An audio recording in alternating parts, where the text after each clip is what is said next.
Welcome to story time with Asma. بسم اللہ الرحمن الرحیم۔ خولہ بنت صوبلہ رضی اللہ تعالیٰ عنہ کی دعا کرنے کا طریقہ اور ایک مختصر قصہ۔ اب ایک عورت کی بات سنیں۔ یہ خاتون مدینے کے قبیلے بنی خرزق سے تعلق رکھتی تھی۔ خاوند نے غصے میں آ کر ماں کہہ دیا۔ مروجہ دستور کے مطابق یہ ایسی طلاق تھی کہ واپسی ناممکن تھی۔ یہ خاتون نبی اکرم صلی اللہ علیہ وآلہ وسلم کے پاس حاضر ہوئی۔ رسول اللہ صلی اللہ علیہ وسلم نے عام رواج کے مطابق فرما دیا کہ اس کو طلاق ہے۔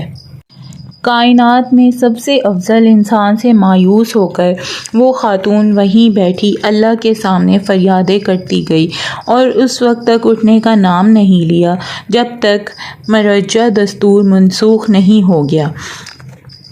رسول اللہ صلی اللہ علیہ وسلم پر حالت وحی طاری ہو گئی اور یہ آیات نازل ہوئیں۔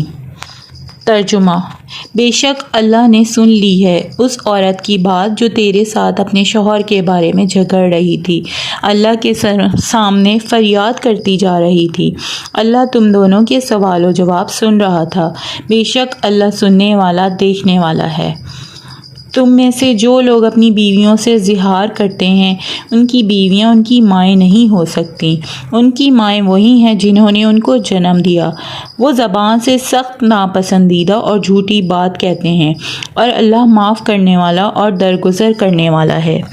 سوچئے کس قدر نادان ہیں وہ لوگ جو اللہ پر جھوٹ باندھتے ہیں کہ وہ ان کی نہیں سنتا۔ یہ ایک ایسا جرم ہے جو اللہ کو غضبناک کرتا ہے۔ اللہ سنتا ہے مگر کوئی پکارنے والا تو ہو۔ ہم تو مائل با کرم ہیں، کوئی سائل ہی نہیں، راہ دکھلائیں کسے، رہبر و منزل ہی نہیں۔ تربیت عام تو ہے جوہر قابل ہی نہیں، جس سے تعمیر ہو آدم کی یہ وہ گل ہی نہیں۔ کوئی قابل ہو تو ہم شان کئی دیتے ہیں، ڈھونڈنے والے کو دنیا بھی نہیں دیتے ہیں۔ ہاتھ بے زور ہیں، الحاظ سے دل خوگر ہیں، امتی باعث رسوائی پیغمبر ہیں۔ بت شکن اٹھ گئے باقی جو رہے بت گر ہیں، تھا ابراہیم پدر اور پسر آزر ہیں۔ بادہ شام نئے، بادہ نیا خام بھی نئے، حرم کعبہ نیا، بت بھی نئے، تم بھی نئے۔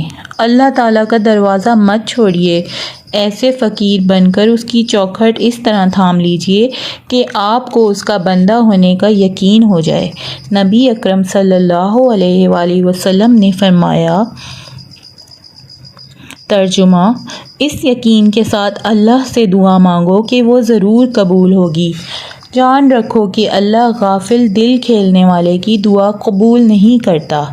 گویا دعا اس طرح نہ مانگو کہ عہد وفا کسی مزار سے بھی باندھ رکھا ہو اور دعا رسمی طور پر اللہ تعالیٰ سے بھی مانگ رہے ہو۔ یقین جانو اللہ تعالیٰ کو تو اپنے بندوں کے ساتھ انتہائی محبت ہے۔ نبی اکرم صلی اللہ علیہ وسلم نے فرمایا، بے شک تمہارا رب حیا دار کریم ہے، وہ اپنے بندے سے حیا کرتا ہے کہ جب وہ ہاتھ بلند کرے تو وہ اس کے ہاتھوں کو اس کی طرف خالی لوٹا دے۔ اس طرح پکارنا سیکھو جس طرح خولہ رضی اللہ تعالیٰ عنہ نے پکارا کہ اللہ تعالیٰ نے فوراً وحی نازل فرما دی۔ یہ ہے اللہ تعالیٰ، اتنا باریک بین اور اس قدر قریب ترین کہ اس نے فوراً قانون ہی منسوخ کر دیا، آئندہ ایسا کرنے والوں کے لیے سزا مقرر کر دی۔ سورہ مجادلہ پڑھیے۔ مگر ایک دلچسپ بات آپ کو بتا دوں کہ یہ خاتون اس واقعہ کے بعد صحابہ میں بڑی قدر کی نگاہ سے دیکھی جانے لگی کہ اس نے ایسی فریاد کی کہ عرش والا فوراً اس پر مہربان ہو گیا۔ ایک دن حضرت عمر رضی اللہ تعالیٰ عنہ کچھ صحابہ کے ساتھ جا رہے تھے کہ راستے میں یہ خاتون ملی۔ اس نے حضرت عمر رضی اللہ عنہ کو روک لیا۔ آپ بہت دیر تک سر جھکا کر اس کی باتیں سنتے رہے۔ ایک صاحب نے کہا، امیر المومنین، آپ نے قریش کے سرداروں کو اس بڑھیا کی خاطر اتنی دیر روکے رکھا؟ حضرت عمر رضی اللہ عنہ نے فرمایا، جانتے ہو یہ کون تھی؟ یہ خولہ بنت صوبلہ رضی اللہ تعالیٰ عنہ تھیں۔ یہ وہ عورت ہے جس کی شکایت 7 آسمانوں پر سنی گئی تھی۔ اللہ کی قسم، اگر مجھے یہ رات تک بھی کھڑا رکھتی تو میں کھڑا رہتا، بس نماز کے اوقات میں معذرت کرتا۔ ایک بار یہ خاتون حضرت عمر رضی اللہ تعالیٰ عنہ کو راستے میں ملی۔ عمر رضی اللہ عنہ نے سلام کیا۔ سلام کا جواب دے کر کہنے لگیں، اے عمر، ایک وقت تھا جب میں نے تم کو بازار عکاظ میں دیکھا تھا۔ تم اس وقت عمیر کہلاتے تھے، لاٹھی ہاتھ میں لیے بکریاں چراتے پھرتے تھے۔ پھر کچھ دیر نہ گزری تھی کہ تم عمر کہلانے لگے۔ پھر ایک وقت آیا کہ تم امیر المومنین کہے جانے لگے۔ ذرا رویت کے معاملے میں اللہ سے ڈرتے رہنا۔ یاد رکھو، جو اللہ کی وعید سے ڈرتا ہے اس کے لیے دور کا آدمی بھی قریبی رشتہ دار کی طرح ہوتا ہے۔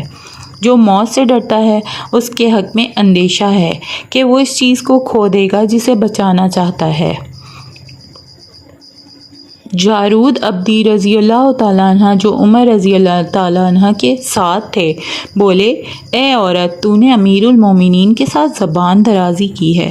حضرت عمر رضی اللہ عنہ کہنے لگے، جانتے ہو یہ کون ہے؟ ان کی بات تو 7 آسمانوں کے اوپر سنی گئی تھی، اس لیے عمر کو اس کی بات بہت ہی دھیان سے سننی چاہیے۔ غور فرمائیے کہ اس عورت کو اللہ کے رسول صلی اللہ علیہ وسلم جواب دے چکے ہیں کہ کچھ نہیں ہو سکتا، مگر اللہ نے فرمایا وَتَشْتَكِي إِلَى اللَّهِ، گویا اس کی شکایت ہی وسیلہ بن گئی۔ دل سے جو بات نکلتی ہے اثر رکھتی ہے۔ اس کا مطلب یہ ہے کہ دعائیں مانگتے رہنا چاہیے اور اللہ تعالیٰ سے اپنے دل کا حال کہنا چاہیے اور شکایت کرنی چاہیے۔ اللہ تعالیٰ ضرور سنتا ہے، دل سے نکلی ہوئی بات اللہ تعالیٰ لازمی سنتا ہے، ہماری شکایتیں بھی اور ہمارے گلے شکوے بھی۔ بس وسیلہ ہمارے جذبات ہونے چاہیے۔ جزاک اللہ۔ اگر آپ کو یہ قصہ پسند آیا ہے تو please like, share and subscribe my channel. Thank you.